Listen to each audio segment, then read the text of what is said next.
G'day, hobbyists. Anthony from AOS Coach here, bringing you a great faction focus, one that I'm really excited about because it's something that you're probably not seeing on the internet much. You might be hearing some whispers on Twitter, on the websites, but probably not a lot to help you navigate the waters here. We are here to talk about Firestorm, and no better man that I could have bring into the table to talk about making your own free city and your own narrative in your own armies and enabling with resources and rules is Mr. Dadhammer himself, the man who grudged me at CanCon, Luke Stone. How are you, legend? Hey, man, not too bad. Yeah, Firestorm, going to be really interesting to talk about. There's a lot to get through, really. Quite an interesting sort of faction. It is a cracking faction and something that, we are probably only going to skim the surface and, help you starting to get an understanding of how to use this book. I'm sure you would agree with me. It is rich. It is full of great information with so many different factions.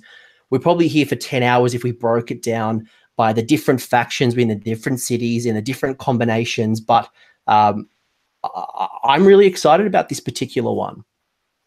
Yeah, there's a wealth of stuff. I run a bunch of armies from different sub-allegiances within the obvious Firestorm book, and that goes for just the order side of it, not to mention what there are in other Grand Alliances for it as well, that give armies a lot more to choose from. Yeah, awesome. So before we kick off into the Firestorm and what it's all about and why people should be using it, I'd love to throw it over you to, who are you? Why are you the authority to talk about Firestorm? Give us a bit of a background about who you are and what's going on in your world. So my name's Dadhammer, as it would suggest. I'm a new dad and a gamer at the same time, and that all came about wanting to start really talking about being a gamer as a new dad and all the problems that comes about. Have evolved into me just ranting on the internet a lot.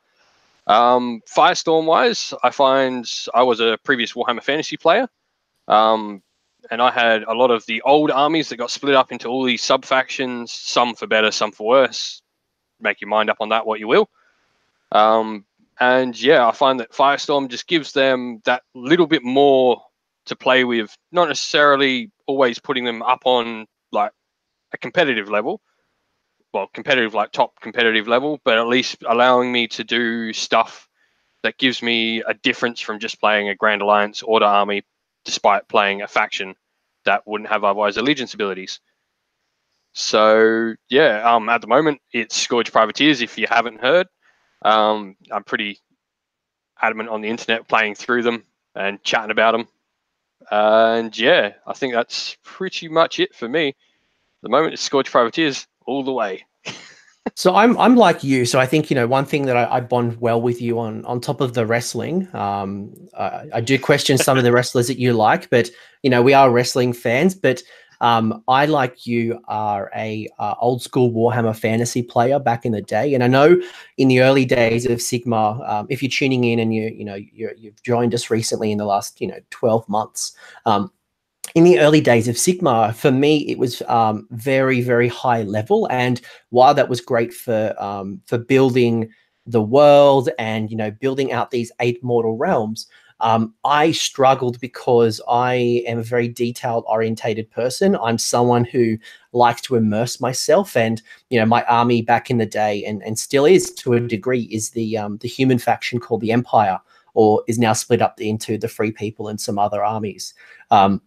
But I had based myself in the city of Althoff, where I wore the uniforms of that city. In Althoff, there was this the Imperial Zoo, which is where Karl Franz, the leader of the Empire, held all of the wild animals that he had captured through the old world, dragons and Pegasus and chimeras and all these great things. And I could really dig deep into the Empire and my army and build my army and my characters around that. But prior to Firestorm, that level of detail wasn't there. And for me, when this, I might do a plug, Firestorm, get it. But if you haven't read this book, this is the first chance that we started to dig into the mortal realms and and generate rules and abilities to enable that story that I was living in fantasy. Did you notice anything? What did you notice on your side, Luke? Yeah, well, pretty much not too much different, really. I think Firestorm gave it that level to be able to go, we're from here. And really, early Age of Sigmar sort of, because it is such a broad and massive sort of setting, originally it lacked that ability to sort of go, I'm fighting here and it matters. Where, in fantasy, you knew, oh, this is outdoor, 5 minutes down the road is Grundstock, and, another 5 minutes down the road, you're probably on your way to Marienburg and stuff like that. And you got that ability to sort of fight your battle in a location. You knew where your armies were. You knew what they were fighting over, why, what, where, when, all that sort of stuff. And I think Firestorm for Age of Sigmar finally gave you these pieces to build not just your own army, but your games around as well, more so. As you got this landscape setting around all these different Firestorm allegiances. Yeah, and I think that the success of that book then correlated into the new Age of Sigmar, the maps and the lore that were previously not there. And I'm with you, mate. The maps were sensational. Yeah, I'd also probably say like Firestorm sort of came at the start when we were getting like enclaves or that sort of stuff, like different skyports. I think really Sylvaneth had only probably the really distinct ones by that point. I think, not sure. But like those factions where they have sub-factions within a faction, this faction lives in the realm of beasts and this is what they act like. This particular faction of, say, Idoneth, and this particular faction of Idoneth Deepkin lives in such and such. And it really gave you sort of a more deeper feel to your army than you previously had. It's not just an army, it's an army from a realm, from a city within a realm, from a part of a city even within a realm, because some of those cities in Firestorm are massive beyond comprehension. And the realm rules that malign portents and the core, the rulebook has now just even blown this thing up out of proportion, because now I can take artifacts that reflect my army from my city that I've built. So this, and probably this goes into my next question to you is why now are we revisiting Firestorm? Like, why is it that this is the right time? If you haven't looked at it for a while, or if you haven't bought it from the shelf, why are we looking at this now? I would say there's probably two big reasons. It'd probably be, first of all, the rise of narrative gaming is definitely on the rise. If you don't see it in your area, I'm sure there would be a Neo narrative event organizer somewhere near you that would be happy to have you on board playing in his events. There's heaps of them. There's a whole group. There's hundreds worldwide, and you're bound to find someone near you doing it. The second reason is the latest FAQ. Just gave them the keys to the kingdom, I think. You really got given a very good boost that I don't think anyone was really expecting. So if you're not familiar with what we're talking about, maybe when the big FAQ dropped at late December, you didn't look at this, but one of the cool things that I know you and I both kind of screamed to the heavens about was that the Firestorm books can now take allies. This was something that was never a part of the Firestorm rules. So just to rewind a little bit, so Firestorm came out 2016, which is why you just previously mentioned that the Sylvaneth was the first kind of faction with these like enclave temples. But the Firestorm, and we'll kind of show you the rules and the restrictions pretty soon, is that you must, if you're from the living city, you must take these armies and these armies only. You couldn't branch out of that, and there was no way to bring models in unless you just sacrificed it all, went to Grand Alliance, whatever you're from. But Luke, they changed all that. Yes, they did. So in the latest FAQ, if you are playing a Firestorm Allegiance army, you can take any other faction, any other units from your Grand Alliance as allies. So that goes for the Destruction, Chaos, and Death ones in it as well. But most importantly, I think the ones that open most for are the Order armies, being able to plug in the gaps in your armies, or not even on a competitive side, being able to bring in a model that you just really like. And probably preferably, it gives 2 models at home, which I've always loved but never got to use because they never fit in anything, and that's the, what is it, the Tenebral Shard and the Mistweaver Scythe. Mm. You know, the time is now. We've got new rules. You know, when Firestorm very first came out, there was a lot of restrictions as well around, you know, if your army is from Hallow Heart, you have to have the colors to match that army. And I know for me, that was a big restriction at the time, and that kind of dropped off pretty quickly. And you know, a lot of TOs had initially not banned Firestorm, but had never supported Firestorm in their rules pack and didn't allow you to do it. But I'm noticing probably over the last kind of 12 months, people have kind of realized that the world is not ending. The Firestorm is not the most broken set of rules, and is not going to, you know, they're not going to dominate the meta, and has become more widely accepted. Yeah, well, the major part to think of is a lot of them don't contain what we would consider more modern armies that sort of top the meta as well. So none of them contain Daughters of Cain, none of them contain Legions of Nagash. They're all like Free City, like the Free Cities are made up of the Free People. So there are a lot of your old world factions that got split up, put back together. So there's one that combines a lot of the old High Elf factions. There's one that combines a lot of the old Dark Elf factions in one. And it sort of just allows you to take an army of those forces amalgamated and get a rule for it, which is really cool.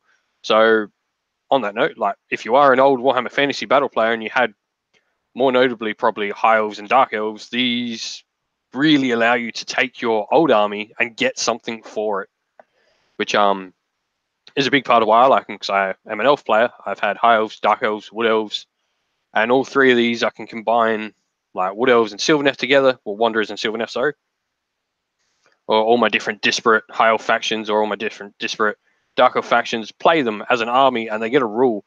And because of that, you can like actually build game plans around it. It's not just separate units anymore. Your army has something to do now that it couldn't previously. Being a Grand Alliance Order army, it was just a bunch of units thrown together, really. Yeah, if you're definitely from the old world and you have a bunch of models that you haven't touched for a while, you know, Dispossessed players, the artist formerly known as dwarves, you know, you had your heart ripped out and your war machines put into the Iron Wheeled arsenal, same as the Free People, the Empire. You know, we used to have war machines, and we used to have war priests and flagellants, and you know, we had the wizard towers, and you know, which is now called the Collegiate Arcane. We can now kind of bundle that back together. And, you know, some of those deficits we have, you know, Free People have no mortal wound output natively. They have no magic natively. This allows us to kind of bridge those gaps. And exactly what you just said about the Dark Elves and bringing back some of those kind of monstrous calves like the Dark Cold Ones, and, you know, bringing in the Charybdis and bringing in all this cool stuff. It definitely allows you to be more creative, and I love it. I can't stress enough, and I can't wait to see more of these armies. Yeah, probably the last good point is that nearly all of them, and I think all the Order ones, contain Stormcast and Free Guild. I think all of them do. So which is a cool part. You can have your humans, your super soldiers, and then say elf or dwarf allies, when you really start to get this whole like community sort of feel to the army, where it is like a bunch of different people living within a city. And so you have, you know, a couple of dwarven artillery guys, you got some humans holding the line, and then you've got Stormcast heroes making sure the humans and everyone stays all like praise Sigmar and all that sort of stuff in the same army, which is really cool. So this might actually be a nice transition into how this all came about. So I was going to share my screen, and so I'll show you next. So let's talk about how this all came about. So the Firestorm started through a campaign. Yes.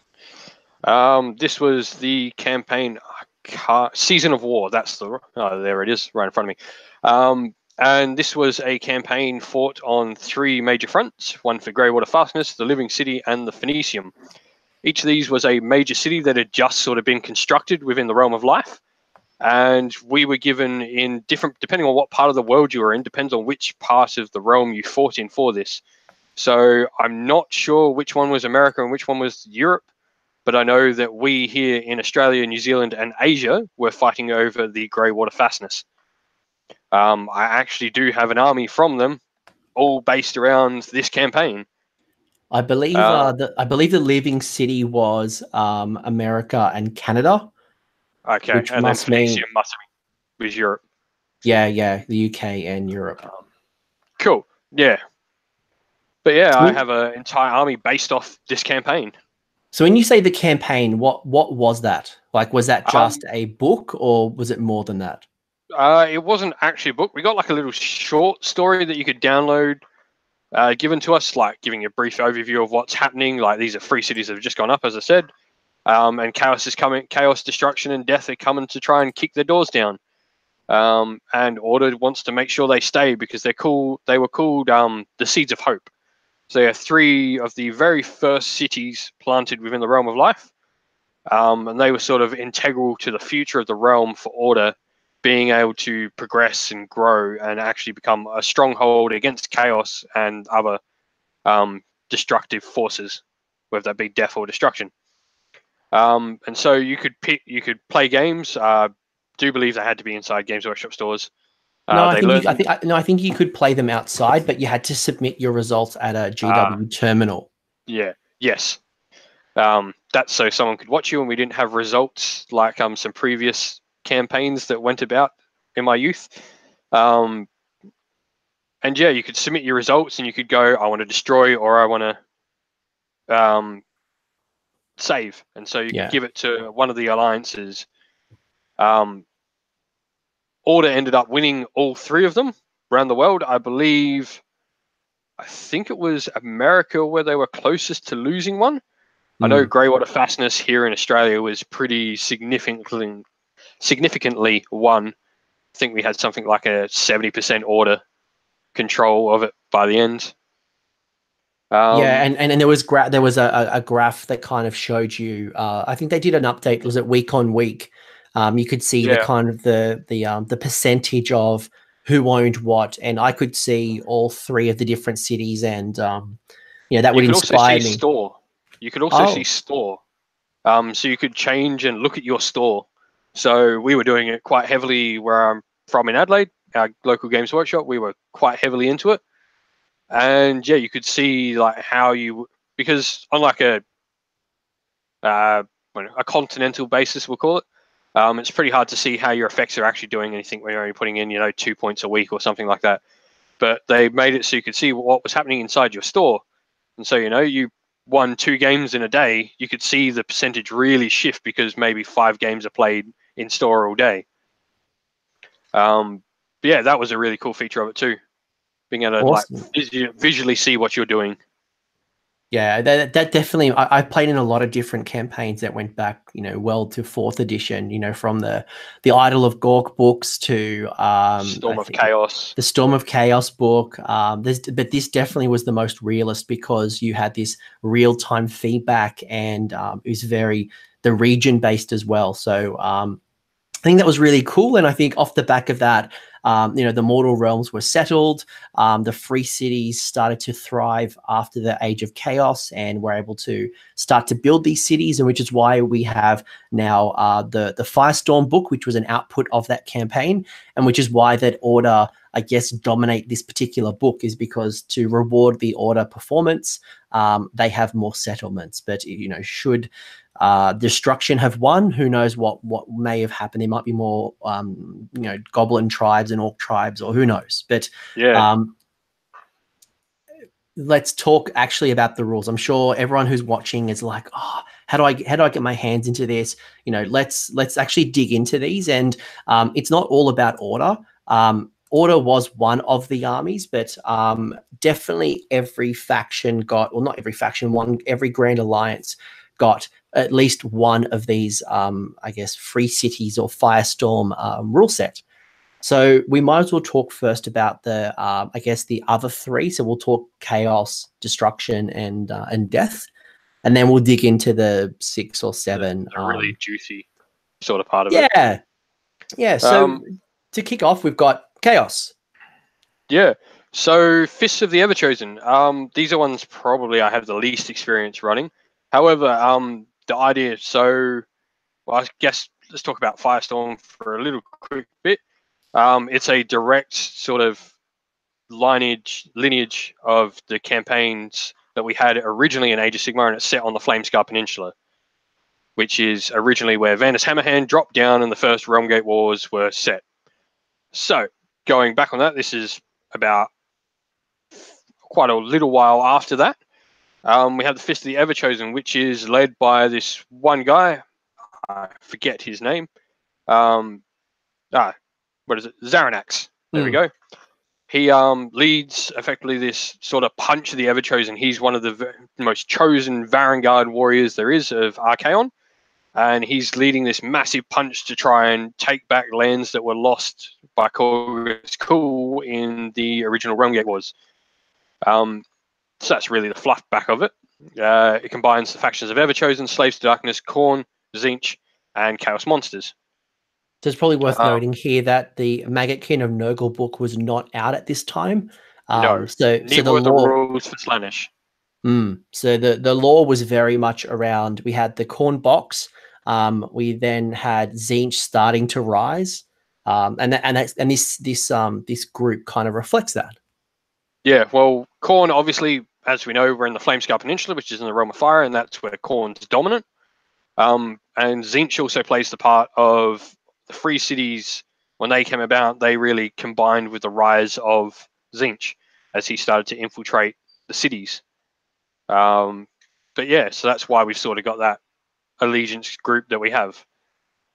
That being said, thanks to the new FAQ, you can ally in Nurgle units and Slaanesh units now, if you so wish, and even Beasts of Chaos. Yeah, so or Skaven.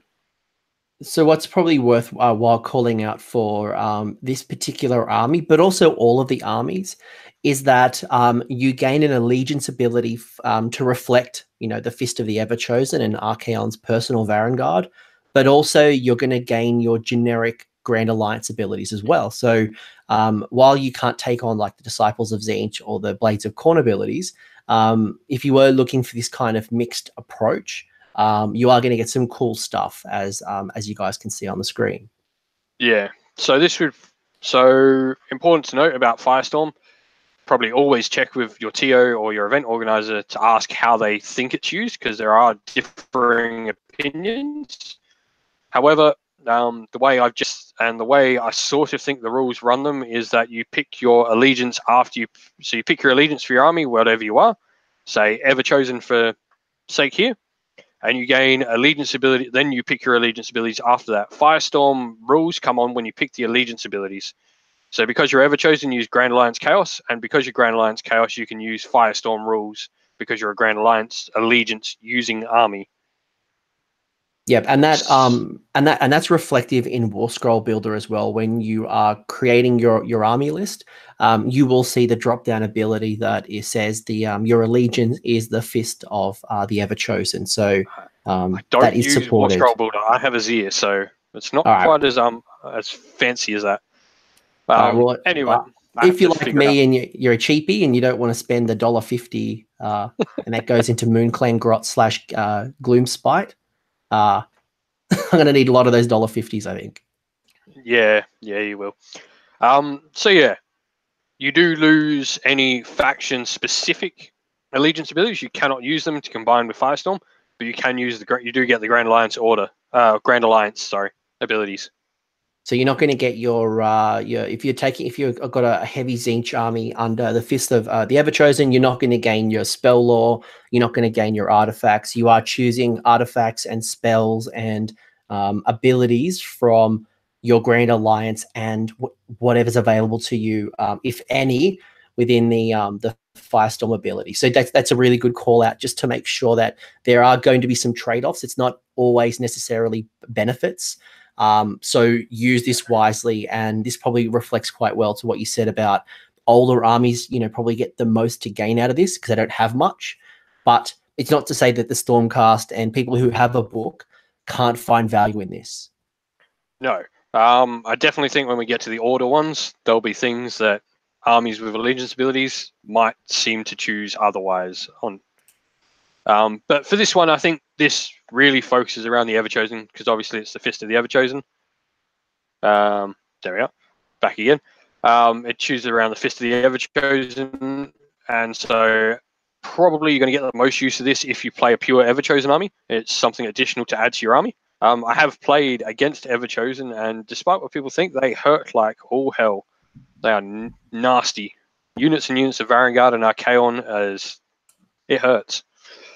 But yeah, so allegiance ability wise, you get +2 bravery on everything in your army, and you can reroll failed charges for units within 6 inches of a friendly hero, and +1 to shooting and melee hit rolls.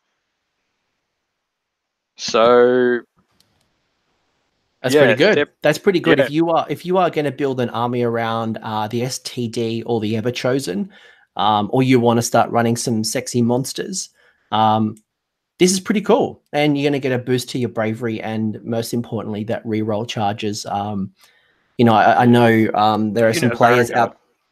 Yeah, like you know, you're starting to see some builds from the Slaves to Darkness around the Chaos Knight, and I know there are a few players out there who run pure armies that are just almost like 100% Chaos Knights, with the exception of a War Shrine or, you know, the Varangard. But, you know, gaining +1, so re-rolling your charges, that's pretty rock solid. Yeah. Yeah, and it's rather rock solid. And not just that, if you're playing mixed chaos, and it includes anything from those factions. So if you're playing a mixed chaos army and it's got Slaves to Darkness, Everchosen, Khorne, Zenith, and Chaos monsters, and that's all it contains, you can pick this anyway. So you don't just have to play those 5 factions, their allegiance. You can play the Grand Alliance, but only include those 5 sub factions. Love it. Cool. Anything else we want to talk about with the Fist of the Everchosen? Not really. They probably, unfortunately, off the least, I reckon, out of all of them. Although I think the next one we go on to probably isn't much better. They're still good, but yeah. Look, you definitely don't see a lot of the Fist of the Everchosen, and I think that just fundamentally comes from the fact that by marking the Slaves to Darkness armies with a keyword from a god, they're just so much more better. And you saw that with Fate Sworn. You've seen that with so many different allegiance abilities. But it's not to say that this is hot garbage. There's definitely builds in here. Yeah, I reckon this is the most use if you are playing pure Everchosen. If you're playing an Everchosen army, take this. Cool. There's no reason not to. All right, let's go to the next one. We now have the Wrath Fleet. So what do we know about the Wrath Fleet? So fluff-wise, it's a sort of like the whole Davy Jones sort of story. The more ghosty sort of one, not the Cthulhu-inspired one you see in like Pirates of the Caribbean. It's effectively a giant bunch of ghost ships in the sky that fly around the Flamescar Peninsula. And yeah, go wreaking havoc on all the cities. They yeah, I've seen some amazing conversions for this army online. If you've seen anything of the people doing like ghost ships and all that online, this is what they're doing it for. And yeah, there's some really amazing ones. If you can just go look up Wraith Fleet conversions, you'll probably find some really amazing conversions for them. There's a local guy here who in Sydney who has converted up the Marienburg land ship from Forge World as a ghost ship. And I cried because he had two land ships. I have 0 land ships, but it looks incredible. Yeah. And what I love about this is that for the old school Warhammer players like us, there was that campaign back in the day where there was that fleet that hit the Lizardman Lustria, which was like a vampire, and Luther Harkin and the zombie pirates of the Vampire Coast. Mate, this is why you're on the stream here. You are the knowledge book of lore. So Lustria would have been probably my first proper campaign, as understanding what rules were and not just playing as a kid going 4 up, your model dies. Yeah, Luther Harkin. I have a friend over here in Adelaide that has an entire zombie pirates army. Wow. So he used to play it in fantasy, and converting it over to AOS. We're currently working on rules for it. But yeah, it harks back to sort of that really cool theme that they had, and they just came out on Warhammer Total War as well. So if you're looking for a bit of inspiration, go have a look at some of the stuff on that. you'll see some really cool stuff there. It is worth noting that this came out obviously in 2016, which is before Death got anything really. We had at this point Flesh Eater Courts, I think, was all we had out. Yeah, so you had the so it was all. Yeah, yeah. So if you take this, you're not going to get your grave sites. You're not going to get your spell laws. You do lose a lot of that. Yes. Their first allegiance ability without warning is pretty similar to what Nighthaunt can do now. In the whole deploying. Yep. Except it has to be from a table edge rather than anywhere. Yep. And then we've got the second Deathless minions. And the second one, which is pretty cool, it sort of lends to the name of the army, which is the Wraith Fleet. Really cool with Banshees, because as the FAQ actually on something on this, you use negative modifiers when getting attacked by things like Banshees now. So yeah, screaming with a Banshee in this army, you'll be in range with 12-inch regardless, so you're screaming at something that's automatically neg-1, which is cool. Do you think Death players would sacrifice some of that legions of Nagash or Nighthaunt stuff for this, or where do you like the builds? I probably doubt you'd see anyone with Legions of Nagash swapping to this, unfortunately. It's just Legion of Nagash is good. We know it's good. This has its benefits. There's quite a few things in Legion of Nagash that, well, in Death in general, that do negative bravery stuff. So you could probably really hammer down on that. I think the benefit in this is the Soul Blight. I think if you are running a Soul Blight vampire cavalry type army, I think this is where this gains a lot of benefits, because you don't have, Soul Blight aren't going to be using grave sites. No. They're not gaining a lot, but having the ability to come on in reserve with a big block of Blood Knights or a bunch of blocks of Blood Knights that are going to be able to, throw down a Chronomantic Cogs and maybe, take a hero with them so they can, use a command point. That is scary. Yeah, I definitely think like the cavalry Death probably get the most out of this. And not just that, then you can ally in the other factions, because you can ally in any Death you want. So you can ally in that Necromancer, you can ally in probably a couple of Banshees. Like the Banshees would be cool to outflank as well, because they'd be within range of their Screech. And yeah, really I'd go for an army that really hammers down on what this army does, and that's the outflank and all the minus to bravery. Anything that hammers bravery, take it in this. And you probably find you got something decent on your hands. So you're probably not going to sacrifice Legions of Nagash for this, but no. If you're building an army that sits outside of Legions of Nagash or Nighthaunt, you want to run your Soul Blight, you want to try something different.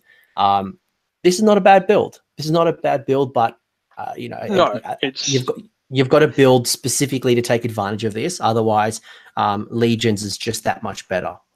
Yeah, I think that's it. But that's what happens when this book is probably 2 years older than Legion of Nagash.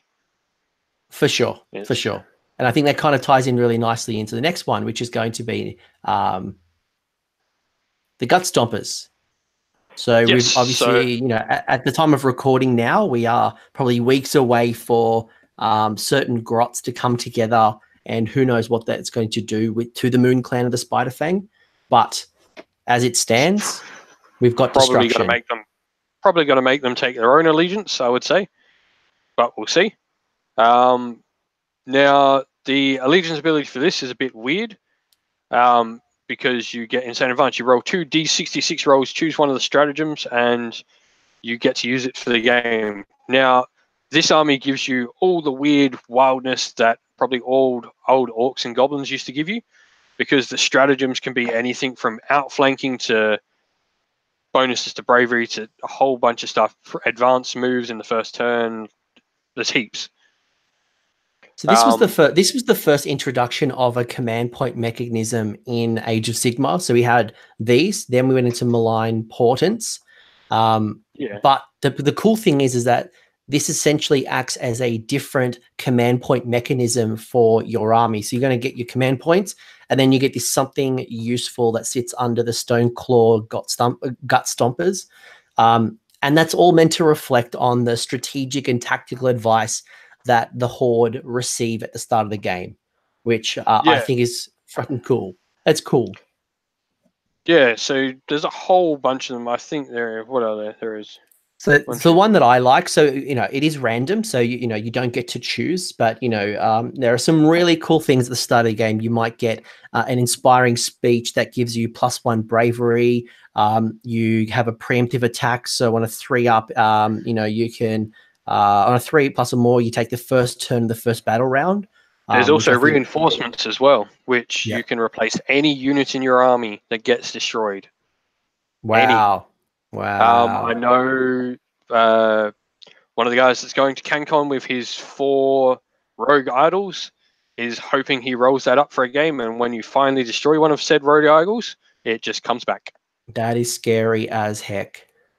So you do have to roll the particular one to get this, but if you got that and, oh no, you're more Crusher with Ethereal Amulet because it is a identical unit. Yeah, it does say that. So it says in the reinforcement, it says identical. So artifacts, whatever's on it, come back as it was. So an Ethereal Amulet More Crusher is frightening enough. An Ethereal Amulet More Crusher that comes back when you kill it, I really don't want to have to face it. Yeah, wow. And, there's other cool things, and it's not just, we're rolling a dice and hoping for one thing. There's a fire starter which impacts the terrain. There is an ambush that allows you to, there's just so much cool. And these are in the book, so I'm not going to reveal all the secrets. No. But yeah, no, I think this one especially works well for the old greenskins, I think. It's the old Orcs and Goblins kind of books, right? Like it's this mixture of the everything Green that Horde. was in. It was everything that was in Orcs and Goblins book plus Ironjaws. Minus Trolls. Minus Troll. However, you could ally them in if you had them, because you can ally what you want. This is true. So when the book was written, no trolls, and there's a big, in my Goblin community, the big reason we don't run this particular one is because you can't bring in, say, the Troggoth Hag, the Troll Hag. But now as an ally and being under 400 points in a 2,000 point game, this is now a viable ally to go with your Grots, your Giants. If you're playing Grand Alliance Destruction, your majority reason you're playing Grand Alliance Destruction was you were one of these factions, because otherwise you had your own.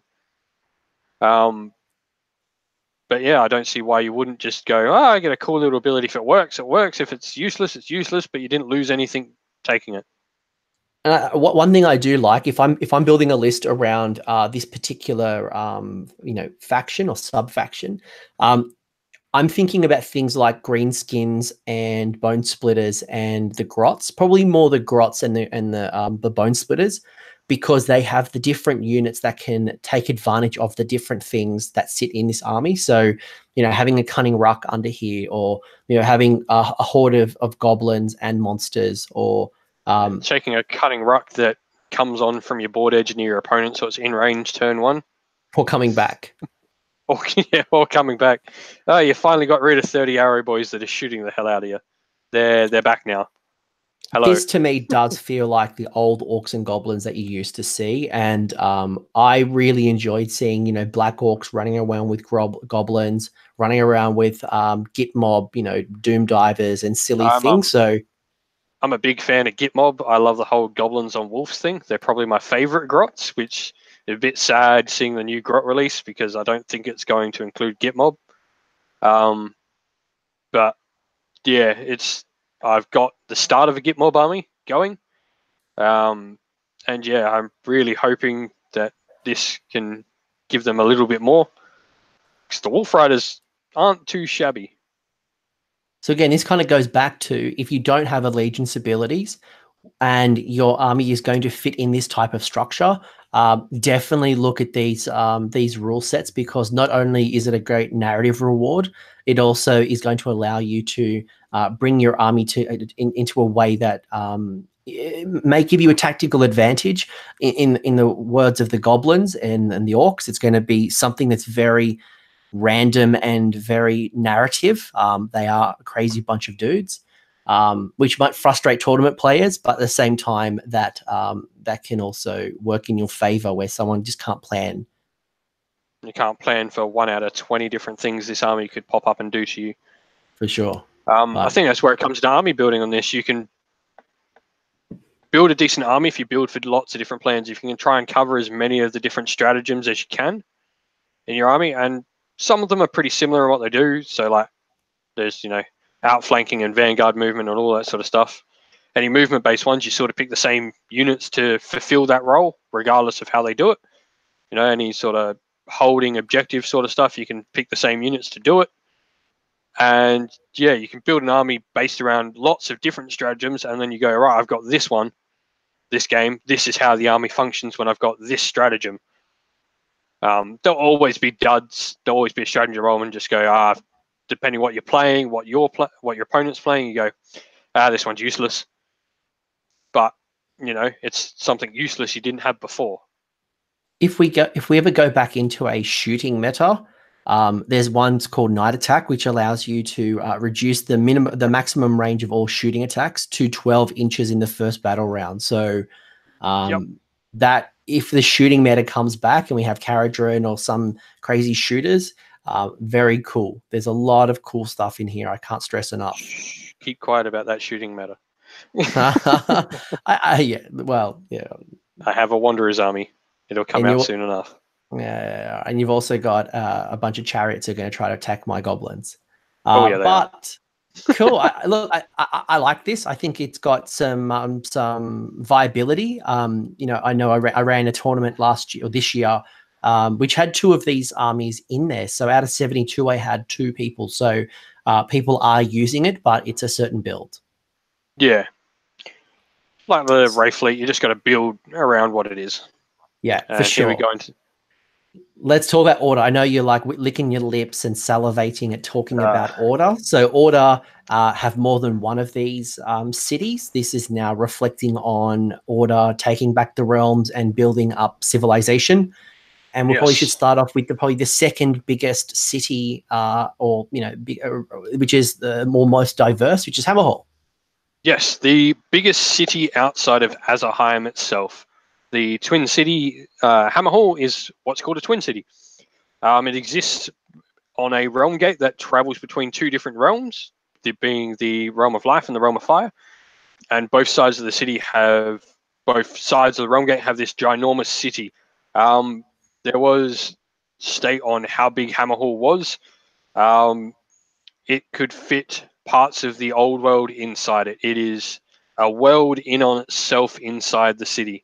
It is huge, beyond anything you could possibly think of. It's inside the Realm of Fire and the Realm of Light. It's a big city. It's big city. And that's reflective on the list building, is that it can have anyone except for the Seraphon. So it's somewhere in allies now. yes, but wherever you are, somewhere in this city can be your order faction. Somewhere in there is going to be dispossessed free people. There's going to be some scourge privateers. There's going to be something somewhere that lets you build your story. It's worth noting that obviously the fire part is in the Flamescar Peninsula part. So Hammerhall gets its name from Vander's Hammerhand, the first into the fray. So that's the original starter set, Lord Celestin from the Hammers of Sigmar on Dracoth. He's the man who made this city. Wow. And he's what it's named after. A lot of the cities, as we go through them, are all named after chambers or particular characters that built them. But yeah, Hammerhall, Vander's Hammerhand. So it's different free city. We also got, when the free cities came out, we got free city boxes. I don't know if you remember them at all. Yeah, no. So I do remember them. And what I don't get any sponsorship dollars from GW, but no, they're not out anymore. But they were really cool. Yeah. So the Hammerhall one contained Stormcast and free people. But each of the free cities sort of has a governing storm host within it that sort of protects it. Very much if you play 40k, it is sort of similar to how the Space Marines put a chapter fortress on different planets. Very similar in that sense. Not that I like comparing Stormcast and Space Marines, but it's pretty similar. Yeah, there are commonalities and there's reasons for that. So we'll accept that. But it's a great city. We also had the Hammer Hall expansion of Warhammer Quest. Yes, Cinderfall. If you know my channel, Cinderfall Gaming, that's what it's named after. So Cinderfall, you got this entire campaign set in this entire part of the city that you, once you start reading about how big Hammer Hall is, realize you're just playing in like a little market district. That entire campaign is set in this tiny little part of Hammer Hall.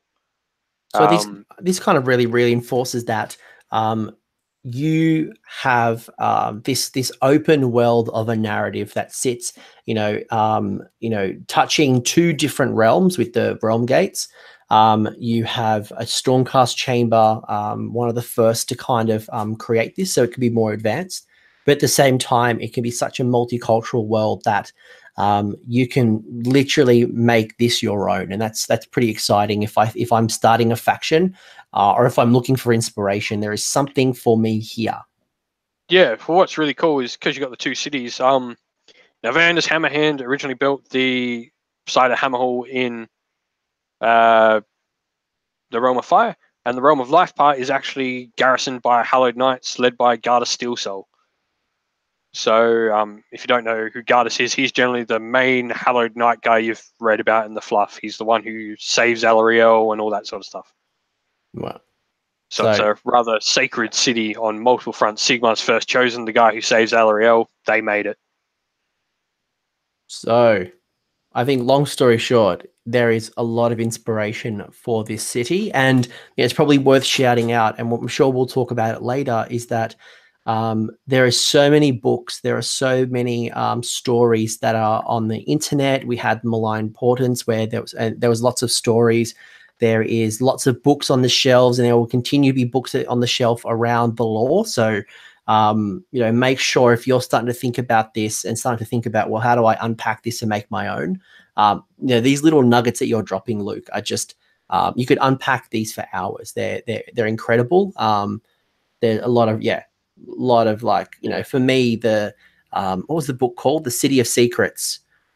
Yes. Being a Free People player, and I'm like, oh man, like I haven't touched my witch elves my witch hunters for ages, but I got inspired to pull out my witch hunter again because I bought a witch hunter just because of that book.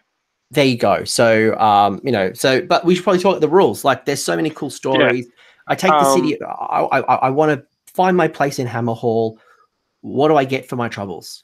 I think Hammer Hall generally benefits when you don't have a particular faction you want to stick to. So if you're playing Grand Alliance Order, there is no reason to never not play Hammer Hall, unless you include Seraphon. But if they fit in your allies' pocket, you're sweet.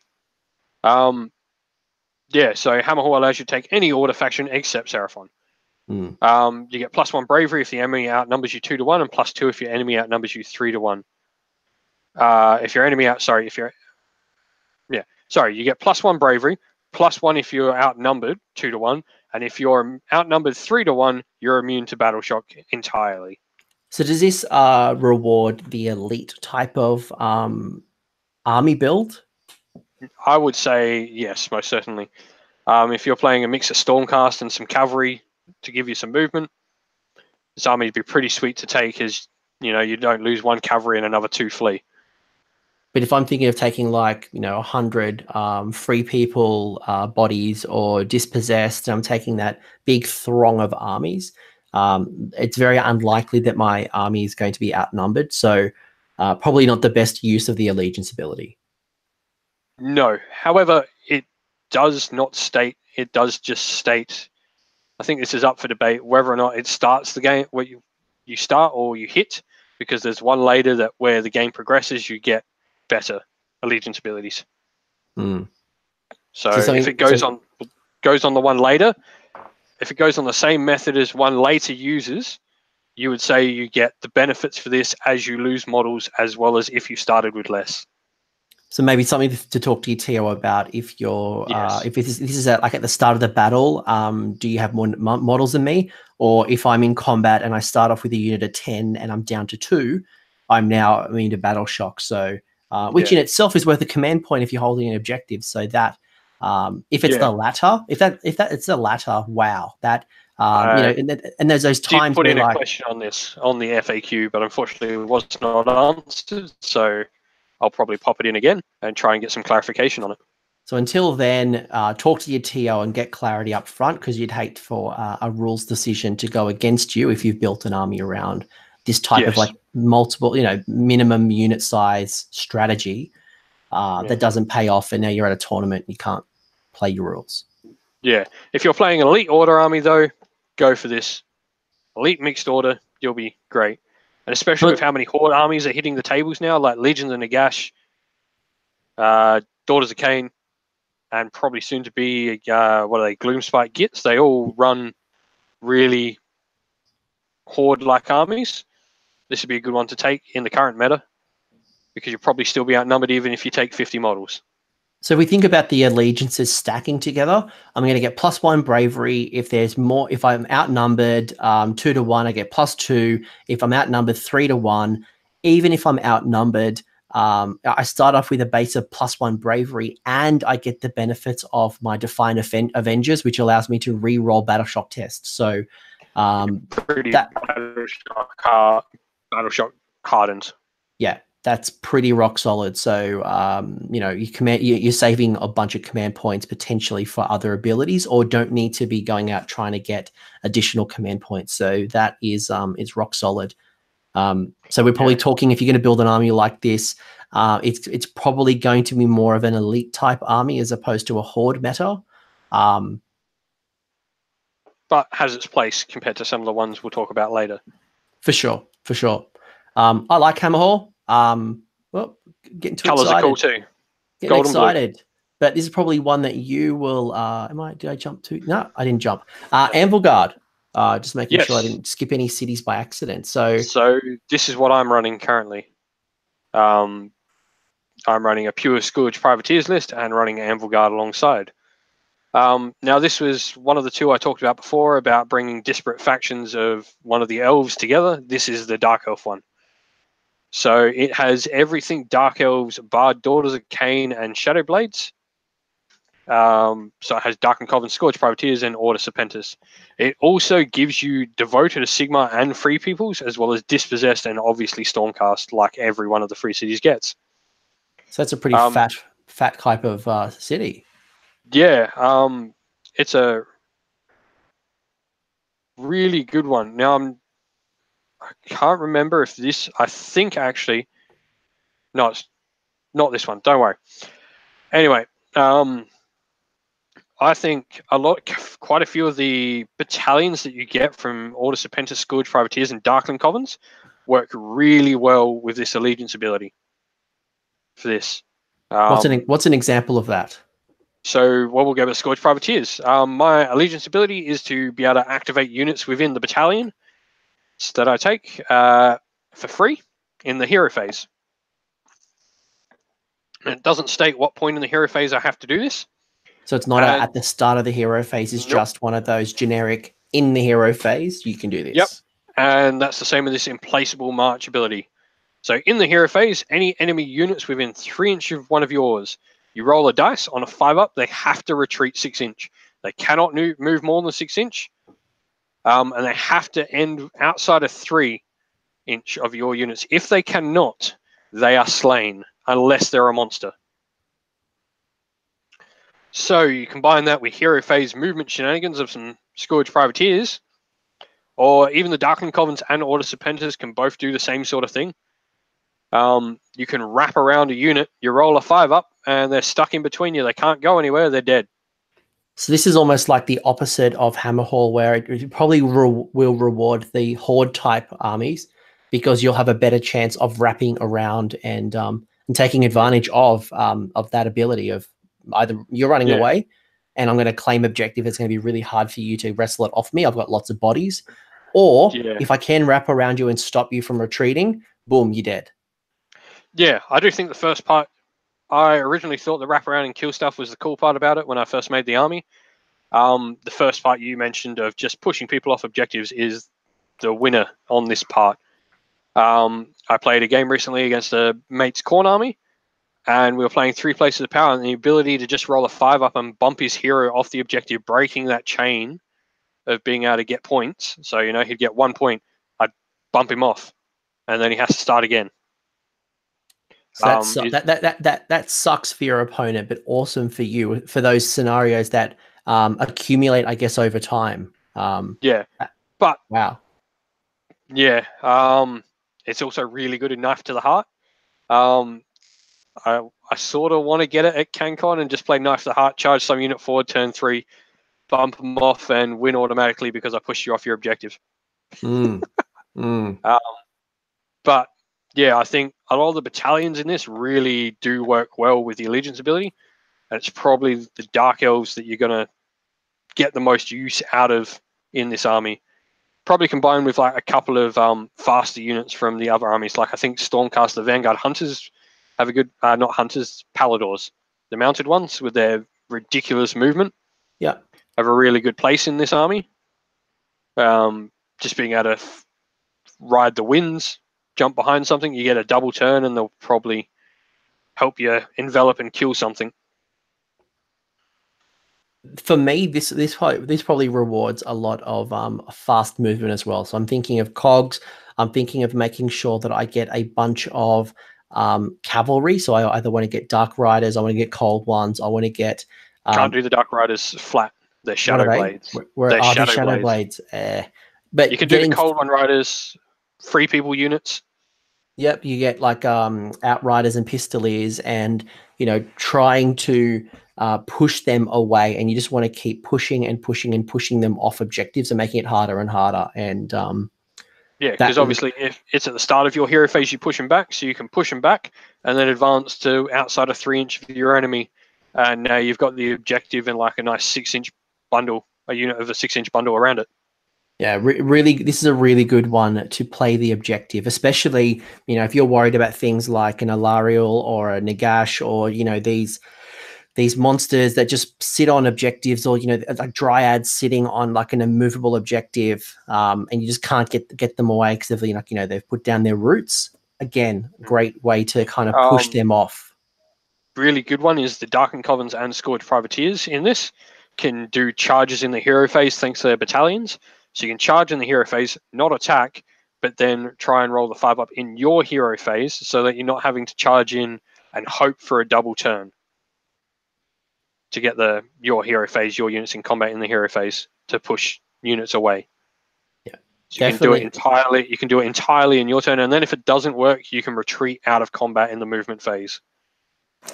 And you get your benefits of your Grand Alliance ability, so you're going to get the Battle Shock benefits too. So yeah, that's standard with any of these. You're going to get the reroll Battle Shock. This is a really good one. I really like it. Always have. It to me feels like the old Dark Elves. They're the ones who probably benefit the most. Not to say that you can't get it from others, but I think that for me is definitely the build that I would probably be going down. Yeah. The fluff of the city is really cool too. It's like a dark, swampy Venice. So it's built upon a giant swamp, but the city, as you can see, sort of looks like Venetian and all that. And it's one of the major ports off the Flamescar Peninsula in a place called the Shattered Coast, I believe. Shattered Coast or Coast of Thorns or something like that. Which is, this horrible jungle that you cannot possibly traverse through. So it's protected on the back by this impossibly thick forest, and then protected on the other side by a jagged reef that only the Scourge Privateers know how to get out of. Yeah, wow. That sounds really cool. I like it, and I love the grim dark type of feel. Like, it definitely doesn't look like flowers and rainbows and chocolates. This looks like a battle-hard city. Yeah, it's probably one of the coolest ones, fluff-wise. I like the imagery of it. The piece here is amazing. Awesome. Yeah, I think that's it, really, on Anvil Guard. Scourge Privateers rule. Yep. We'll see how that goes. This is the one this is one of my favorites, but I'll let you talk first. But certainly, Tempest Eye is one of my personal favorites. So this is another one. It sort of combines a few different elven factions, but it also combines a fair bit of dwarves as well. In the fact you can have Caradrons with Diffs Possessed, with the cannons from Ironworld Arsenal, and the elves, it sort of gets that more elite unit ones that used to be in Fantasy. So your old Swift Orc Agents and Eldritch Council, as they are now, what used to be the Sea Guard and the Swordmasters. I run this with my Swift Orc Agents army. It really rewards the amount of flying models and the fast movement of the army that it can put down. The fact you get +2 movement on the first battle round and +4 if you can fly, and +1 save in the first battle round of the army too, means your army here and units that normally couldn't take going second from something probably can do a bit better in it now. This feels a little bit like Idoneth Deepkin without Idoneth Deepkin. You get your Tide Wave 1, which you get your +1 save, and I'm getting a super fast army with my +2 or my +4 without being Deepkin. Yeah. Well, that means like things like your Eldritch Council, like your Swordmaster, 3-up save turn 1, re-rolling all saves against shooting. Just for one unit on instance, that's pretty hardy. Your opponent's probably not going to shoot them off unless they have mortal wounds. But the Swift Orc Agents, where I really like it in this one, the +4 movement on the Griffins makes them 16-inch. 16-inch +4 makes them 20-inch. Wow. You can combine that with the Sky Warden, which is the Sky Cutter character variant. He allows all units that can fly to run and charge with his command ability. To run, move, and charge all in the same turn. So you are 20-inch plus run plus charge. You put a cogs in the army, you're 22-inch plus run plus charge, which is getting +2. You're a combat turn 1, and the Griffins can't take a lot, but they can put out the hurt because those Lancers have damage 3 on the charge. What I like about this army is exactly what you just said. It allows you to maximize your strengths if you build an army like this, but it also can help really bridge your weaknesses. So, being a free people and a dispossessed player, these armies are notoriously slow. Free people and dispossessed. Not only that, but also their shooting is very short range. Free people have their archers to handguns to their crossbows. Their maximum range in that is 20 inches. So there's very rarely did I get a chance to shoot somebody in the first turn, but having the ability to either give away the turn and have +1 to my save or gain that extra movement just helps me, 1, challenge objectives earlier, 2, be in a better position to get my first round shots. Yeah, it really does help those slower armies. So not only can it benefit armies that already excel in movement, it can really push forward and help armies that don't excel in movement and give them a little bit more. If you get cogs up and plus this on turn 1, your free peoples are moving 8-inch. Eldritch Council has the Dragon Host Battalion as well. No, that's Order Draconis. That's Draconis. Eldritch Council is the Swordmasters. They do have a lot of dragons though. So once again, dragons, cogs plus this. The dragons are going to be 18-inch movement turn 1 if you get cogs up. Wow. So no one really and they're double casting wizards. Yeah, you got that Lawmaster sitting in there. Yeah, I've run Eldritch Council before, not with this free city. I think the next one we'll get onto is the one I run with my Eldritch Council army. But yeah, Eldritch Council do get a fair bit out of this. The next one, however, we'll talk more about them. So this is one of my favorites, not the favorite, but Sigmar is won or lost on movement. So being able to increase your movement to either help you challenge earlier or to pin your enemies in their home objectives or their home deployment. Swordmaster screen for free peoples gets up and allows you to set a bit better in the game. Yeah, for sure. Amazing. Definitely worth looking into.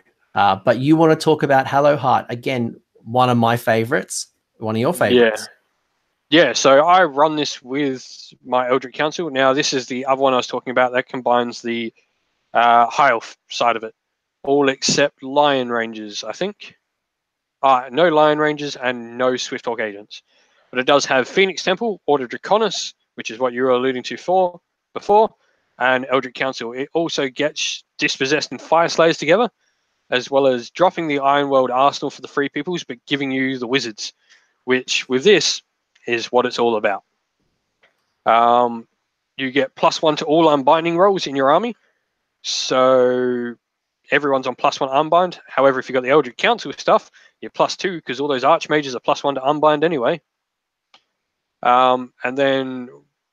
And gain an additional unbinding attempt once per hero phase against the opponent if they're within 8 inch of any Hello Heart models at -1. So it's good if you take an army, say like Order Draconis, that doesn't have many wizards. You can get an additional one, go, oh, look, they only rolled 5 for a casting roll. It just went off. I can try and dispel with my Dragon Lord. So why I love about this city is, one, the lore. I love that this is a mining city. It was something that was founded by the Hallowed Knights. Sorry, the Hallowed Hearts. Hallowed Hearts is the city founded by the Hallowed Knights.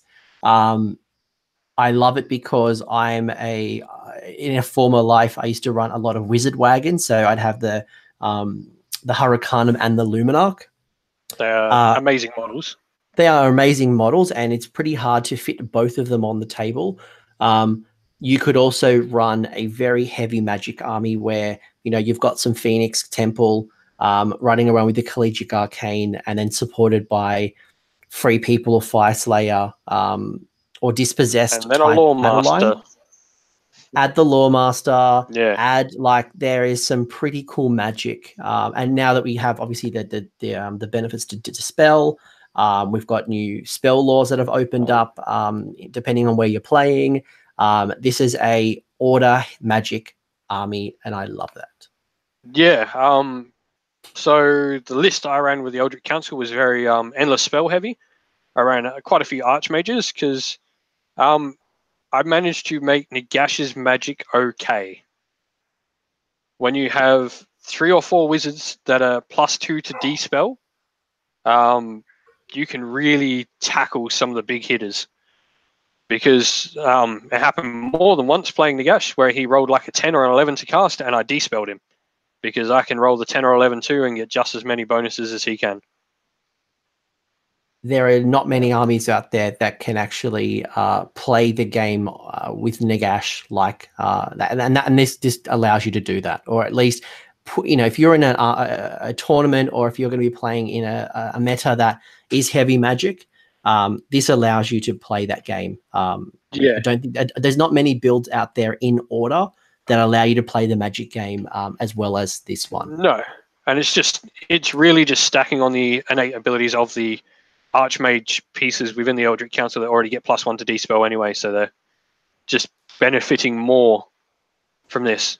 It also means your Collegiate Arcane stuff is +1 to dispel as well, regardless, which is cool.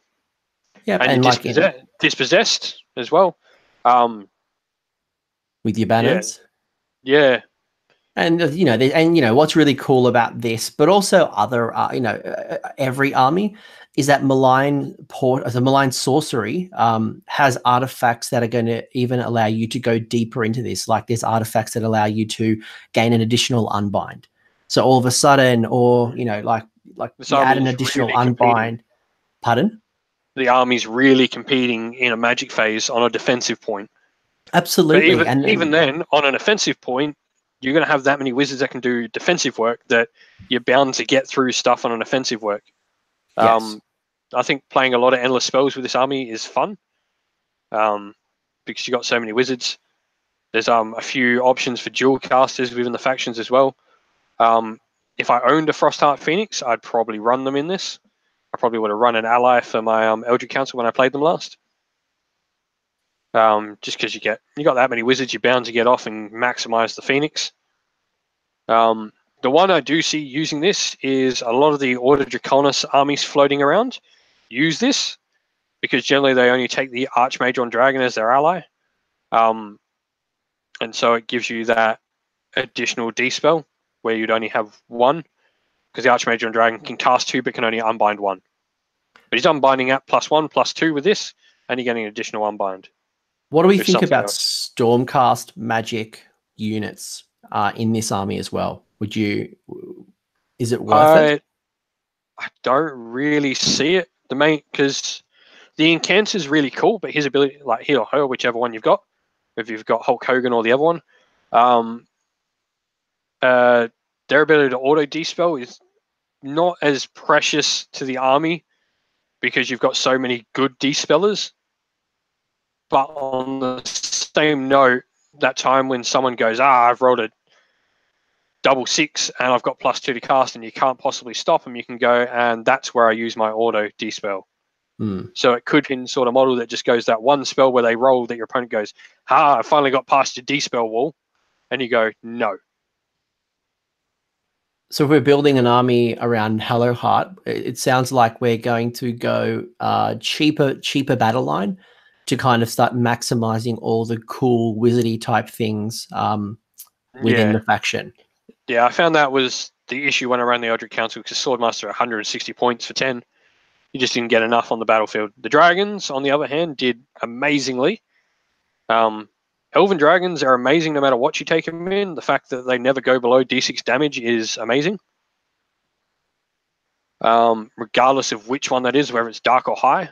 But yeah, I'd be looking at like probably my free people or even the Fire Slayers for some battle line. Volkite Berserkers, a lot of their abilities on the War Scrolls. So they look like a really solid choice. I haven't personally played this one yet, but I know I'm dying to play in the Collegiate Arcane. There is a War Scroll formation that has, you're going to take at least 3 wizards, a wizard on Griffin, the 2 wizard wagons. You gain all these cool things where the magic can kind of combine and, increase the spell range, casting. Stop one casting and you get additional range and power. Yeah, like you start combining that, and then you throw in endless spells, and go some cheap endless spells. You put in the Gymnids, you might put in, Pendulum's really good. Pendulum, Shackles. All of a sudden, the casting capability, you're going toe to toe with Nagash, Zench, and some of those really heavy magic casters. So I think we're kind of like drilled into this point. If you like magic, this is the city for you. Yeah. I think that's the point. I love magic. I think you love magic. I think people are hearing that. If you don't like magic, maybe look at a different city, which is the Living City. This one is cool. So this is the one that I was talking about, where it combines the old Wood Elf book back together. So you got Sylvaneth and Wanderers. I've recently been tossing up whether this is better than the Wanderer's Allegiance ability. And I'm torn between the two, because the Wanderers took a bit of a hit on the most recent Allegiance ability, only being able to move 1 unit. So what is the Wanderer's Allegiance ability? So the Realm Roots, which is you can take 1 unit off the table edge wholly within 6 inch, and place it anywhere along the same table edge. Now you can only do it to 1 unit now a turn. Wanderers used to be able to, in GHB 17, do it to every unit they wanted to. But this allows you to set units up in reserve and place them within 3 inch of a Sylvaneth Wildwood or the edge of the battlefield. Note that it says within, not wholly. So none of that half-base stuff or whatever people were thinking happened. But yeah, it says within, which is really important. Now, this is one...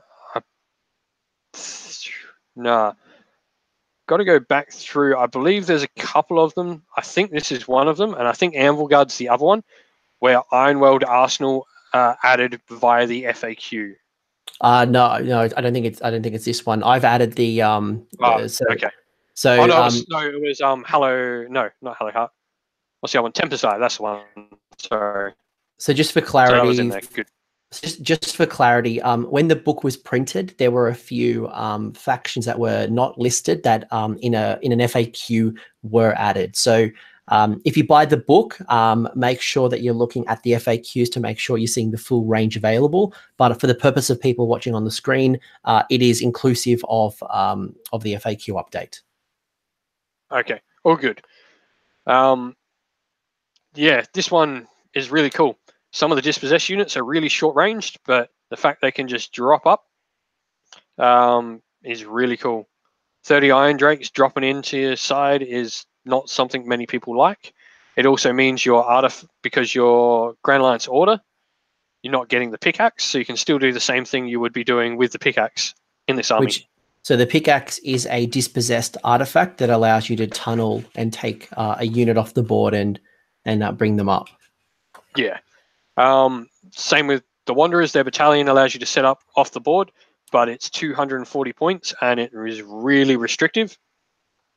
And really a lot of units have to be taken, so this is a good way to get around it for Wanderers. And I don't really think Wanderers have any allegiance ability, or their artifacts aren't that great, or command abilities aren't particularly great, that this isn't better. We have like realm artifacts. That's what I'm sort of seeing personally. The fact you can take Stormcast models and Sylvaneth as well. So I think it's the Tree Lord Ancient that has the innate ability to drop trees. Is it? Yeah. Yeah. So you'd lose. Yes. You wouldn't get your artifacts like Acorn of the Ages, but you would have to take a Tree Lord Ancient, which I think in some people might think that's like a 300-point tax. Yeah, 300-point tax, but it's a Tree Lord Ancient and he's pretty good regardless. So, yeah. You take one of them and he's really giving you the ability to set up Wildwoods. And, okay, it's a 300-point tax, but now 30 Glade Guard or 30 Iron Drakes are in range turn 1 to take off that unit you don't want on the table. 30 Glade Guard will kill most things they shoot at with Arcane Bodkins if you put a Nomad Prince next to them. Reroll ones to hit, they'll like Ren 3. There's not much that lives through that. So if we're looking for an army with an increase in movement, we've got one city that allows us to gain plus movement on flying and movers. But then this one gives us the movement shenanigans. So one unit's going to benefit from being able to either come from the edge of the battlefield or come through a wildwood. So if you don't see the Tree Lord Ancient as a tax and you think that definitely fits around this living city theme, you know, this is something that was built by Alariel, so it definitely makes sense to have some Sylvaneth in your list. But if you want to have this combination of Sylvaneth and Wanderers or Free People or Stormcast, it does give you some movement shenanigans, but not maybe all of the movement shenanigans that a pure Sylvaneth or a pure Stormcast would give you. Yeah, it sort of does fill some holes that Sylvaneth potentially have, which is the more elite heavy hitters you can take from like the Stormcast part, or even the Dispossessed. Some of the units hit pretty hard. Even Wanderers, the Wildwood Rangers are really, really good when they get going.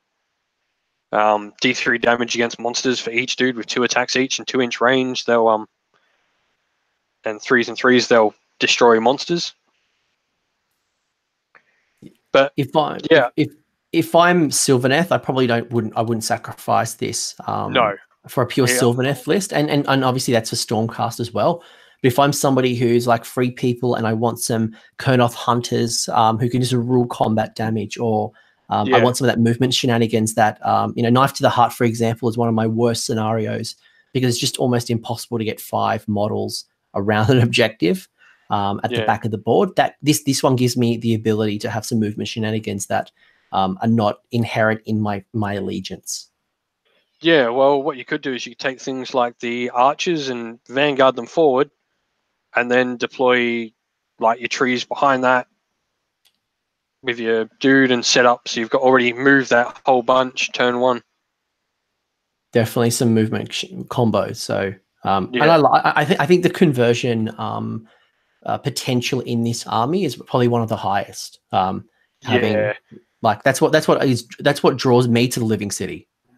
Yeah, I've seen some really cool, like people do some really cool basing for the army, and the color scheme. Like, yes, you don't have to stick to the color scheme, but like the bright green, goldy greens that you get from the army is amazing. It's pretty much the old Wood Elf summer scheme that you saw from 8th edition. That is pretty much the color scheme for the army. Awesome. I love it. I really like it. Competitively, I don't know how it goes. I know a few people ran this at my tournament and had mixed feelings about it. But there are some cool combos in there. And I think, it allows you to build a really interesting narrative list that goes above and beyond generic order.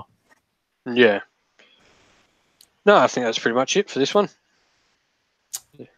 Now, this one I like. It's one of my personal favorites. I have, if you were able to see my camera right now, I probably have about 15 to 20 different pieces of Empire Free People, Iron World Arsenal war machines. So this to me screams. Cool, what's cool is you can now ally in the older ones, like the Mortar and Great Cannon.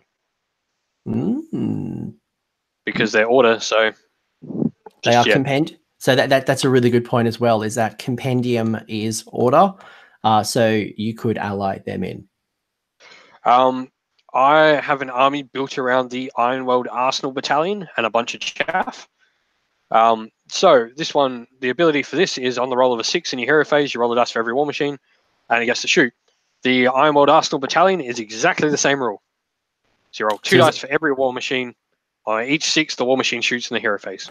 So we get to stack the abilities of taking a formation, plus we get an allegiance ability. So the potential of rolling a 6 is a lot higher. And I think the most important 2 pieces of recent come from Stormcast Eternals. The Ordinator made this better, giving +1, and the Ballistas. Yeah, and we know the Ballistas are 100 points at the moment. Very effective. They don't have, and I was going to ask you about this, is that is now the strongest build coming from a Grey Water fastness? Obviously, if you're pure Stormcast, you're pure Stormcast. But if you are somebody who's looking at building a mixed order faction with a combination of a Lord Ordinator and some Ballistas as a spine, that's pretty sexy when then you add the additional shooting in the hero phase. Yeah, it's important to note that Collegiate Arcane is also in the army, so the Hurricanum comes in. And that's a benefit. Why? Because he gives +1 to shooting. And that's within a range of, I think it starts at 9 or 11 inches. Yeah, and it's within, I believe, not wholly. No, so, I don't think it's wholly within. I think it's just in. So if you have 3 or 4 Ballistas with a Lord Ordinator plus a Wizard Wagon, Hurricanum, some pretty heavy damage. It's also worth noting, like, the factions outside of all those war machines are really good shooting armies. So you have Free Peoples, Wanderers, and Dispossessed, all of which pack really good shooting units. So Free People have the handgunners, which includes a long-range 30-inch shot. Or even crossbows. Yeah, crossbowmen's got a little bit nerfed of late, but we've got crossbowmen, archers, and handgunners. Dispossessed have the Thunderers. They've got Quarrelers, everyone forgets about. Yep. And Iron Drakes. Mm-hmm.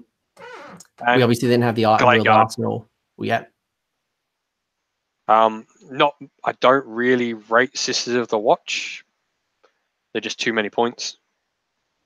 And Glade Guard, you only get that one shot off with them, but if they do their job, that's the whole point of them. Yeah, they're assassins. They're there. Like, I've won tournaments with my Wanderers on the back of Glade Guard, eliminating things that can touch my Eternal Guard. Yeah. And on the note of Eternal Guard, you have really good, like, strong chaff units available to protect your army in this. So you got things from the Dispossessed like Longbeards and Ironbreakers. You have Eternal Guard, who are really good for 70 points for 10. And then Free Peoples give you really cheap chaff. Also really effective chaff. They're swords are really good. Yeah. I've won so many games off the back of my swordsman, and they're 80 points each, or I think it's 280 at the moment for a block of 40. But the benefit really comes in the stack between the Grand Alliance ability, which allows you to re-roll your battle shock tests, but in your guard, the standard bearer in the guard allows you to roll 2 dice for battle shock and pick the lowest. So if you roll a 1, you ignore battle shock. So when you start doing that, you've got 4 dice to potentially ignore battle shock.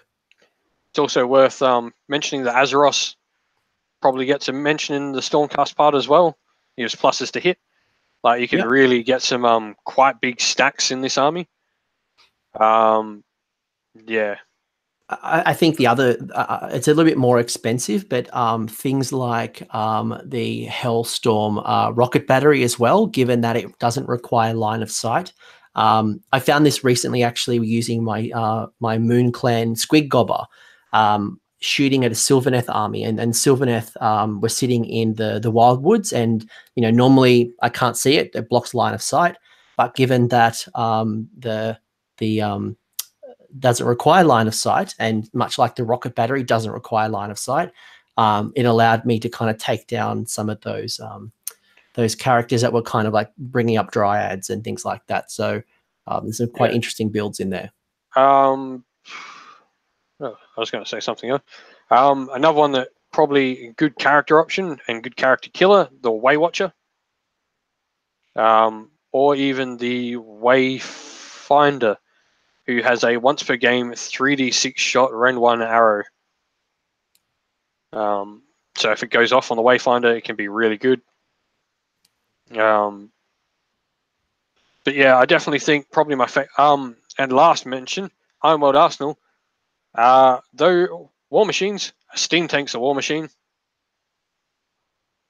They are, and they have started going down in points. The last 2 editions, they've come down quite significantly. So I don't know if they'll continue going down, but they're starting to become a viable option, and they are very tough to move.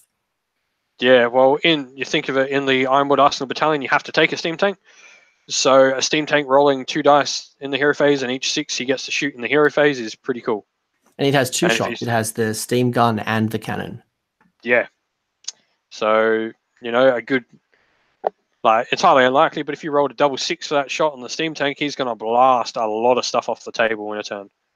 So if you like War Machines, if you like to shoot things, if you're that old school Warhammer player that had a very heavy shooting type army, this one could be for you. It's cool as hell. Yeah, it could also, I don't know, a well-built list of this could change the meta significantly. You could ruin a Daughters of Cain or a Legions of the Gash player's whole tournament in one game. Yep, you put down a double great cannon. You put down some, character sniping, line of sight blocking, like rocket. Sorry, the line of sight ignoring rocket batteries. Take out those Hag Queens pretty easily. Yeah, that's probably I don't see why this army couldn't take out a Cauldron in a turn. It's got the potential. For sure. And you could do it in the hero phase. This is true. You could do it before the shooting phase. I don't know the rules on the formation with the ballista though. For the Stormcast, I might have. I don't think you can put. I don't think you put the ballista. I don't think it'd be treated as an ally, or I mean, you'd bring it in normally in this particular city. So they would only get They would only get the punishing bombardment. They wouldn't get the faction one, because the faction one. So what is the? Because the formation has a very strong requirement, and that was you've got to take like the 2 different gyrocopters. You've got to take at least one of X, Y, Z. Give me a sec. There's something I'm looking for now. Stormcast. But yeah, I think I don't think the Stormcast artillery is in the Ironworld battalion. No, but it's in there's a Stormcast battalion for the thingy, I think. Oh, sorry, you're talking about Castigators and the thing. We're talking different things here. Where are we? Hailstorm battery. So what does that do? Yeah, okay. So You can reroll failed hit rolls for attacks made by the Celestar Ballista from this battalion if the unit of castigators inflicted one or more wounds on the target unit in the same turn. So this might be a worthwhile combination if you invested heavily in ballistas, had the Lord Ordinator, had your castigators, and then had some supporting war machines or some cheap strong battle line. Yeah, I definitely think this one has real legs to stand on, especially in the current meta where lots of little characters are standing around. This army will blow them off the table. Yeah, so obviously you get the -1 to hit against characters that are within range of a unit, but if that's you can what your Ordinator is for. That's where you get your Hurricanum. You start looking at some of these things that can buff your to hit roll and your character sniping, and there's a lot of rend in these armies as well. So you can take down these Alariels, Nagashas a lot easier. 40 Glade Guard with the Nomad Prince should take Nagash down in a turn. So on average. So basically, long story short, if you want to change the meta, if you're looking to be a leader, this could be the way. Another one that I really like is the Burning Head allows you to re-roll hit rolls of 1 if you're within 9 inches of the Burning Head. So that's really good. Most of your stuff will probably be on a 2+ to hit with all the benefits you'll be stacking, and then a Burning Head which can be cast by the piece in your Collegiate Arcana and your Hurricanum. You cast Burning Head, and then your 2-ups for most stuff, re-rolling 1s. There you go. We've just written the CanCon 2020 winner. Yeah, no, I wouldn't want to play that list. That list would probably hurt. I think this is the last free city I think we haven't talked about. Yes. So this is the last of the Seeds of Hope as well. The Phoenicium, they are a bunch of Phoenix worshippers that pray to the Earth Phoenix, a giant golden phoenix that said to a god beast that's said to have existed in the realm of fire before the Age of Myth. So, as you can see, Phoenix Temple make up the majority of it. Phoenix Temple, free people's dispossessed and Stormcast. It's an army that I think sits there and doesn't move. So by doesn't move, we're not talking about sitting in your own deployment and not doing anything. Yeah. It'll get to where it is. Once it's there, your opponent's going to have a hell of a time trying to move it. So it's basically like Order's version of Nurgle. It's just going to be rock solid. It's going to sit there and it's going to take punishment. Yeah, and it gets a fair few good bravery bonuses. So this is the one I was talking about before that like stacks as the army gets bashed up. So if one of your units is wiped out in the combat phase, you can reroll hit rolls of 1 for all other units in the army for the rest of that combat phase. If more than one unit is destroyed, your army gains +2 bravery for that turn as well. So we're thinking, do we take maybe some sacrificial lambs, some cheap free people guard of 10 and run them up the board and die, and then our phoenixes and our Phoenix Guard are just going to chaff walls, because I'm pretty sure the Phoenix Temple have a 2-inch range, so you could use the whole beta strike principle of putting free peoples in the front rank, Phoenix Temple within 3 inch of the front of your free people unit, so that they pile in. Your free guild will get minced and destroyed, and then your Phoenix Temple will pile in with rerolls to 1. And because we know that they are very hard to move, once we've got them in position, they're scoring objectives. They're doing some real damage from their additional to hits. If you're running a Phoenix Temple, there's a strong chance you have one or multiple actual Phoenixes.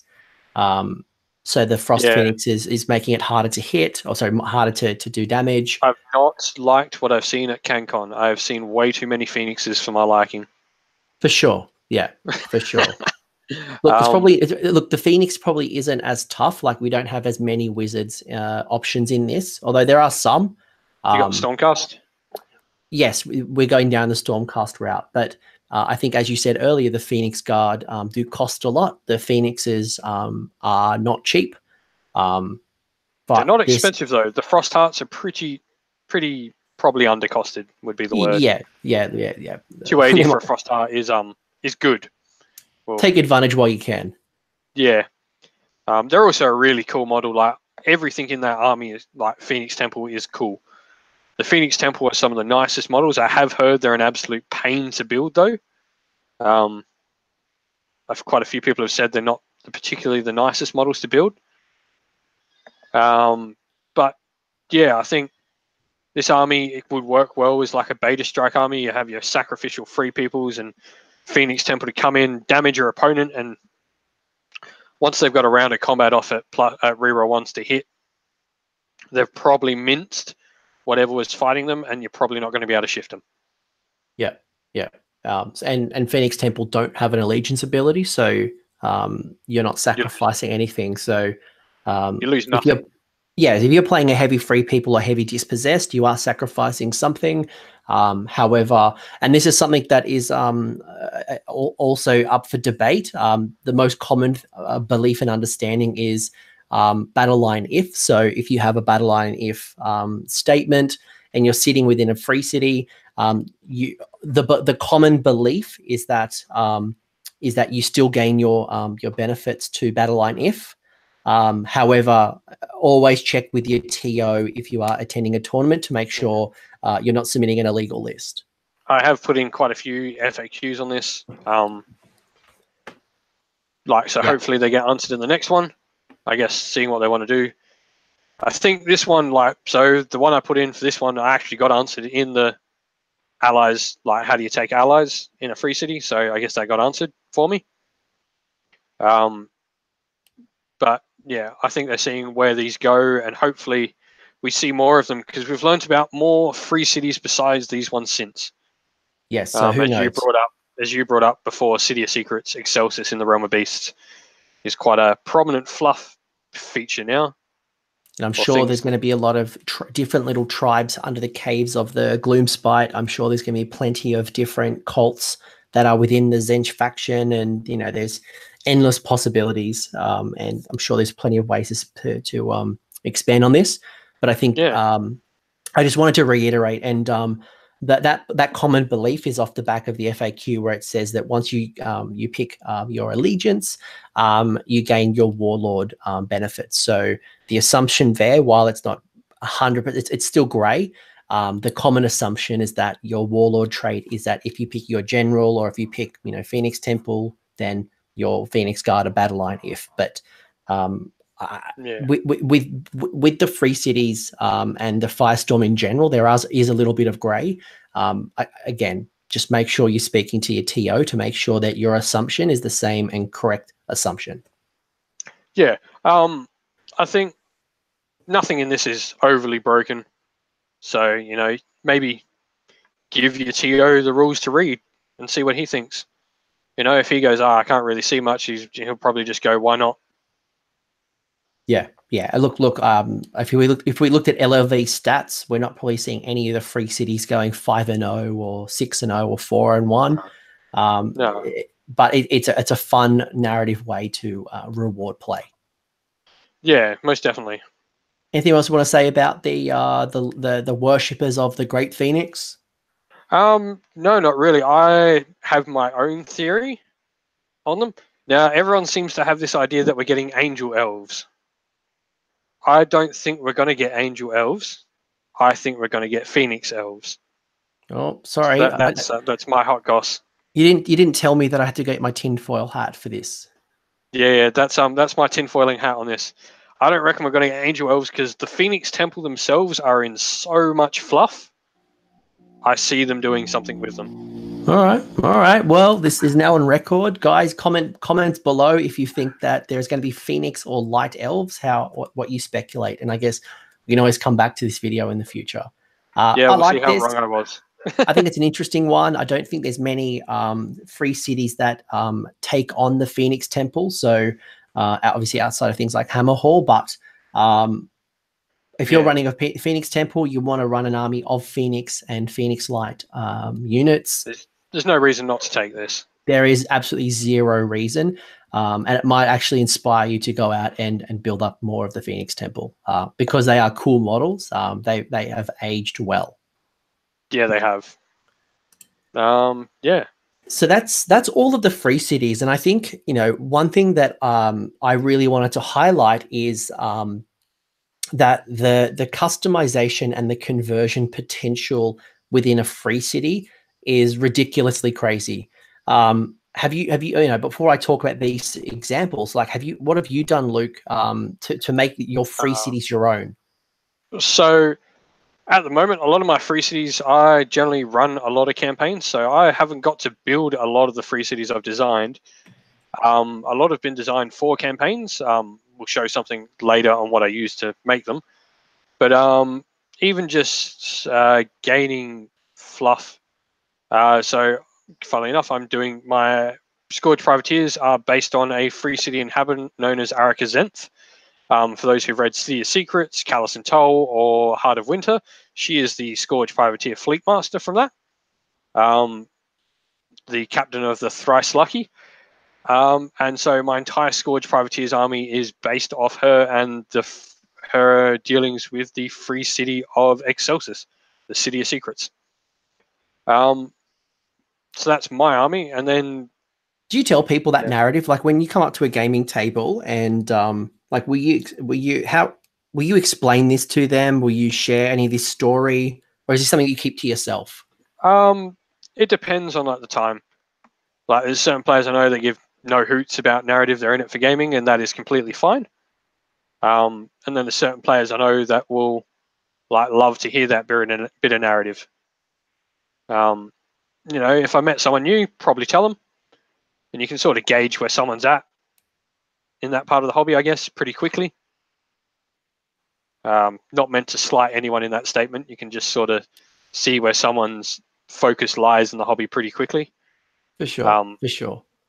One thing that I do, I'm sure you do this as well, and for any tournament organizers out there, I really want to highlight this, is that for Sydney GT, which was an event that I ran this year, I really wanted a blend of narrative and competitiveness. And while it was very heavy competitive, it's tournament, I wanted to reward the narrative play, and I wanted to bring those stories to life. And I actually gave 1 tournament point in list submission for people who named their characters. And I know when I hand out my army list at every tournament, my characters are all named. So I'm not talking about generically named, like Alariel. I'm talking about going in and calling my Free People General Helmut von Haas. And each of my wizards, I have a name for all of my wizards. So if I take the Realm of Life or the Realm of Shadow, or, the Battle Mage has like different spells, I call my wizards different things.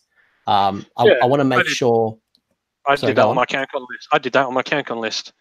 Not required in any way or form, but I noted down every character. I gave the 2 Realm Reaver battalions names, like told them what crews they were, of what ship. So you got the Realm Reaver battalion. I'm like, this is the crew of the Thrice Lucky. This Realm Reaver battalion is the crew of another one. And if we play together and you hand me your in Australia, I don't know what it's like in all of the world, but in Australia, you hand over a printed copy or a digital copy of your army list in advance, usually printed. And if I see that your characters are all named, and I have a narrative seed in me, there's going to be a really good chance I'm going to ask you as the opponent, what is this? What's your story? And it's a great way to open up a relationship and a conversation by sharing why your army is here today, or like, what's the purpose and the vision, or the, why is what you've done. Yeah. Well, yeah, you got the pictures on here. So I think these are a great example of some really cool free cities. So we've got Duncan, who has gone out and gone like a very Greek type of like 300 style Stormcast, which I think is beautiful. The actual free guild models he has that are built off Karak Acolytes are fantastic. And he shows you how to build them too. There's a Warhammer TV part on how to build Slakian Guard. So if you like this and you want to know how, go check that out. Chris Peach's army was highlighted in a, this is just one of many nuggets of gold, which were highlighted on a White Dwarf, but certainly if you look on Twitter, if you look at Armies of Halo Guild, you will see it. He has gone absolutely mental with the amount of kit bashing that he's done to create this unique city of Halo Guild. I I don't know if you've seen the griffin. He's got that pure white griffin, but that is a thing of beauty. It is absolutely crazy, and his display board is beautiful. Highly recommend checking this out. And then lastly, we got Andrew Bigwood, so the Black and Maelstrom Storm host. I've talked to him a lot about the narrative event because he seems to be one of the most narrative-inspired players in Australia, I seem to see. His free guild is a sight to behold. Or free city, sorry. So Andrew has gone to crazy lengths to make this his own. You can see the amount of kit bashing you've got here on the Griff charges.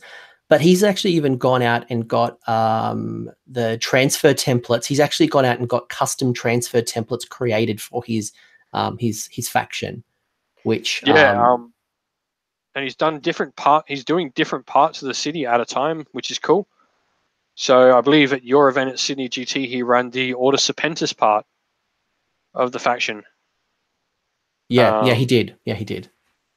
Which was really cool. I saw him because I run the Order Serpentis page. I run a lot of the pages that these smaller factions come from. But yeah, he was posting up stuff for a while on the Order Serpentis page, and they're something special. They look amazing, and they tie in really well with this Storm host too. And these are only just 3 examples of many examples. Like, I can't stress enough, if you look on Twitter or the Grand Alliance TGA forum, like I was looking at, I think it's Ollie Grimwood is doing up like this amazing orc or greenskins kind of army that's around like what's the 40k loot busters, like a very piratey type orcs. Like Captain Badrock and kind of like and we mentioned earlier about some of those ghost ships that are being created from either the Gloomtide from Deepkin, or we're seeing some really great Goblin, Caradron. We've seen like there's absolutely so much inspiration out there. This is just a small little taste. I'm keen to see what Smorgan is doing. He's running a free city and he's been putting up a few conversions, so I'm keen to see where that goes. Mm-hmm. That's coming from someone who is a very competitive player. Stay tuned. Keep an eye out. I guess this for me is just go check out, go type out free cities, go type out Firestorm and see what comes up on Instagram, on Facebook, on Twitter, on TGA. There's so much inspiration out there. If the books haven't inspired you or you don't know where to start, you've got the core rule book that has lots of stories and lots of different parts of the realm. If you're still looking for inspiration and you're like, well, how do I kind of dig down and make a little house for myself? Here are just a few examples. And I know you're really big on this, and it's a tool that Games Workshop had put out to help us create our story if required. Yeah, so I use this when I run a campaign with friends. When the order players won territories, they got enough points in like the campaign or whatever, they could build a free city. And a lot of people are just like, I don't really know what to do. So Games Workshop released this just before, and I got them to roll this up to build like their free city. And some people actually started building armies based off this. Like these free cities just for a campaign, which was amazing. You roll up to start off, you roll up like what realm it's in. It can be a twin city as well, which is really cool. You roll up to see like what size, whether it's just a little hamlet or it's a giant sprawling metropolis to rival Hammerhall itself. Then you can generate to see what people inhabit it. And then you can go through a whole bunch of other stuff. You can roll up the name. And you can roll up like sites of renown, so you can give yourself like an idea of like, I've rolled up elves, but then I've also rolled up Scourge Privateer Corsair Port, which can be, so the elves in there are Scourge Privateers. So this isn't set in stone. So don't think that this is the only way to create a city. If you've got, like Andrew Bigwood has created his own story and name, by all means go for it. But if you're looking for inspiration, you don't know where to start, you haven't found a particular piece in the lore that you want to make your own, this is a tool to help you do your thing. Yeah, and in the part you could go, oh, I'm not really sure what realm or what size I want the city. You roll that up, but you might be pretty set on the fact I want humans and Sylvaneth to live side by side in the city. So you could just go, we pick that. Love it. And who knows, this might lead into the terrain that you have on your table. It leads into some of the interactions, the names. Mate, there's so much endless possibility, and I think this is a great tool. Anything else you wanted to add on the free city generator? Not really. It's very self-explanatory. It is still up on Warhammer Community. Just look up free city generator, and you'll find it. Yeah, there's so much inspiration out there. People are making more tools, more resources. I think this thing's only going to get bigger, especially now that we have malign sorcery, we have realm rules, we have more units, more named characters. This is just getting bigger and bigger. And I think, as you mentioned earlier as well, the narrative community, the Neos, they're just getting louder and louder, and you're seeing amazing work from events like, and if you're looking for inspiration, Raw, as in RAW, is a great way. Holy Wars. Yep, Holy Wars, Steve Herner. You've had the Nova guys, things like Aaron and Brian do great work. Steve Wren from Warhammer Achievements, that gets run at Blood and Glory, which is a narrative, almost like a if you play games narrative on Steam bingo. Or like narrative bingo, like when you play games on Steam or like PlayStation, you gain achievements and like little trophies as you progress through the game. What did he call it? He called it Warhammer bookkeeping. Was his there is a little bit of bookkeeping there. But like you look at this and you see these crazy land ships. You see, I think it was Nova where they actually had like an octopus or like some great. They all had to build an airship. That was they had built an airship, and that airship kind of led to something. You had the Raw guys who had this whole thing around aether chemistry type approach where you're kind of concocting some amazing potions, and they did things. But long story short, there's so much inspiration out there that you don't have to just take the traditional 2,000 points from a book. You've got Firestorm. You do have this book. It is great. I can't stress enough how wonderful it is. And Luke, I hope through your wisdom and this discussion, people are getting inspired to either start attending narrative events, running narrative events, creating their own narrative, or if they are attending a tournament, bringing some narrative to life through your list submission and maybe some of the interactions you're having with players. Yeah, well, it's always good to get that little bit of narrative in your army, even if you are like the top competitive sort of player. You can always do that little bit to narrative, and it'll give you that little bit more in a game. Just naming your general, and it could literally be named in some like fantasy version name of yourself. I don't know. I used to run around on like most online servers as Lucas Stonehammer as like a Nordic name for myself, and it just adds that little bit more narrative to the game. Well, I was saying to Luke earlier that at Sydney GT, we had Sam Smorgan. He had named all of his, he ran Daughters of Cain, and he decided to name all of his witch elf heroes, the hags, off the back of famous female gangster rappers like Missy Elliott, and I think it was like Queen Latifah, and some really crazy, funny names. And while he was Nicki very Minaj competitive, or something like that, like why not? Like, have fun. Yeah, it's funny. And I think that's the point, that narrative is what you make it. It doesn't need to be serious. A serious narrative player that doesn't let the narrative bend in any way is just as bad as a serious rules player who doesn't get that rules can be bended in a way to play a game as well. Yeah, they can both.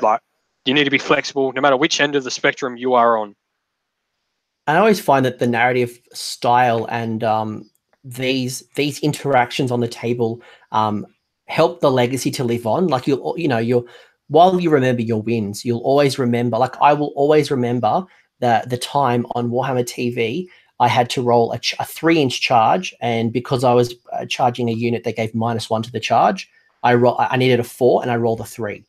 And it's those interactions with Dan over in the UK that create a legacy and bring back, bring to life these stories and tales of the heroic deeds or the failures of campaigns, and create the legacy and the history of that time that they defeated a unit of skeletons by themselves, or they were able to, like I remember the time that back in the Empire, my War Machine crew killed a giant in hand-to-hand combat. So I imagine like my free people, like with a telescope or some type of like War Machine tool, stabbed the giant in the toe, and maybe it was like infected and killed the giant. And that was 20 years ago, but that story lives on, and it's through narrative gaming. You remember the stories more than you remember the games. I had a notorious grey seer that would miscast in fantasy. Every time he cast, he would never suffer the consequences. All his buddies would die because he'd do the one where you blew up and caused wounds to all wizards. He had a ward save, so he kept saving it, and then all his buddies would die from his magical incompetence. And no matter what game it was, like, he just would never die from miscasting ever. He'd somehow survive all the time, and he was the luckiest rat alive. This is what makes Warhammer great. You remember things like that. Yeah. And I think giving that narrative to it is what makes the game great. And you can do that on any scale and any format of the game can have that little narrative element to it. Yep. Even if you're running Stormcast and you're not running the free cities, still name your characters, have some fun, name your units. Feel free to expand through the reach and make your own temple or enclave or chamber. The possibilities are endless, but this book, I keep pointing to it. It's because this is the rule set in match play that allows you to do it in a competitive space, which is very hard to find. I'll definitely give a shout to the actual box that comes in. Is the Firestorm box, the campaign box. Get 3 mates together, and it is a absolutely fantastic campaign to play in using those rules. I've played it a couple of times, and no time is ever the same. It'll get use again and again. It makes use of really cool reusable stickers that are also able to be read on with whiteboard markers and rubbed off. But yeah, it's a really good campaign set in addition to the actual rules you get from it. So go check it out. I think it's still on shelf at Games Workshop. So check it out. I'm sure all good game stores. So do check it out. It's definitely worth it, and it's still valuable. Dadhammer, Luke, thank you very much. You've dropped a whole lot of wisdom. This has been great. I've learned a lot. I'm sure everyone here has learned a lot. Is there anything you want to kind of parting shout out? Anything that you want to promote? Well, I think the biggest promotion is running Australia's first big narrative event is what I hope it to be. Definitely not the first narrative event. I know you've run Malign Sorcery. I can't remember the actual name of the campaign. Sorry. Yeah, we had a global narrative campaign called Coalescence Malign Portents. But that's the one. There are definitely narrative events all over the world. There was some global outreaches, but I can't stress enough the importance of getting involved in that community. They are still competitive, some more than others, but it's a very different experience. I think, So anyway, mine you'll be able to find it as Cinderful Narrative, or now as the War of Sorcery. I've started adding bits and pieces to the thing and sort of giving an idea what it might be. I'll be dropping tickets on the 1st of January, and 1st of February, the Players Pack will be up completely. There'll probably be some narrative elements released between that time. But yeah, it is on July 13th and 14th in Adelaide, Australia. If you like narrative gaming, come along. It is hopefully going to be something truly special. I've got a bunch of sponsors on board already for it, helping donate tables. So there'll be a lot of custom tables built up. And yeah, I hope it goes well. Awesome, man. If you're not in Australia and you want narrative gaming, check out AOS Shorts, check out TGA, check out Facebook. There are plenty of events happening worldwide. Luke, if anyone wants to talk to you and get a better understanding of either your event, hear more about why Scourge Privateers aren't going to beat Round 1 CanCon me, or they want to kind of sing your praise, where do they find you? So you can find me. I have my Twitter handle at DadhammerCG. on YouTube as Cinderful Gaming. And yeah, I generally run most of the Warhammer Age of Sigmar groups on Facebook as well. So Warhammer Age of Sigmar is my group, as well as pretty much all the link groups to it. So the Big Ideneft group, the Big Moon Clan group that's just come up, I run as well. Well, what is it now? I've changed the name now. So basically, people going to find you everywhere. Yeah, I'm not hard to find. Yeah, that's pretty much it. Not hard to find. You'll find me anywhere talking crap and sprouting that I know what's what. Awesome. Well, mate, this has been awesome. It's you know, I know I've wanted to get you on the Road to CanCon series for a while, but you're a hardworking man who works at night. But I can't wait to give you a game at CanCon. You're very knowledgeable. The lore definitely resonates with you, and it comes out of your mouth. You've got so much knowledge. This was great. I hope everyone who watched found this valuable. Guys, thank you very much. And until next time, I hope you roll lots of 6s and lots of 1s, depending on your position. See you guys.